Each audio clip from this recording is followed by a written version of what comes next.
কষ্ট করে পড়াশোনাটা করলেন, চিকিৎসক হলেন। বাড়ির লোকজনের অনুভূতি কি? মা কেমন বোধ করেন? ভাই-বোনেরা কেমন বোধ করেন? আমার আপন বলতে আমার যদি ১ নম্বরে বলি সে হচ্ছে আমার মা। বিপদে-আপদে সবসময় সঙ্গী। দেন হচ্ছে আমার বাবা নেই। বাবার পরে যিনি আমাকে ছায়ার মতো দেখছেন তিনি হচ্ছে আমার বড় ভাই। তিনি দিনমজুরি কাজ করেন কিন্তু আ আমার যে বাবা নেই এই ফিলিংসটা তিনি আমাকে বুঝতে দেন নাই। হ্যাঁ? তিনি যতটুকু পারছেন ১০০ লাগবে, ৫০০ লাগবে। উনি চেষ্টা করছেন উনার সামর্থ্য অনুযায়ী দিতে। কখনো বলে নাই যে, "তোকে দিতে পারব না।" এই কথাটা আমি ভাইয়ের থেকে কখনো শুনি নাই। তার ৩ ছেলে-মেয়ে, উনি উনাদেরকে দেখার পরেও উনার যতটুকু সামর্থ্য হইছে উনি আমাকে দিয়েছে। এজন্য আমি আমার যে বাবা নেই এই ফিলিংসটা আমি বুঝতে পারি নাই। শুধু ভাইয়ের জন্য।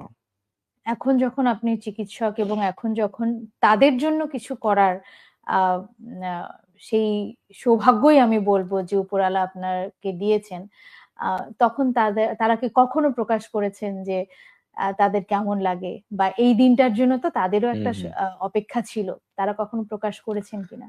হ্যাঁ, করেছে যে তার একটা আশা ছিল যে আমার ফ্যামিলিতে সর্বোচ্চ এসএসসি পাস পর্যন্ত আছে যারা পড়াশোনা করেছেন। অনার্সও কেউ শেষ করতে পারেন নাই।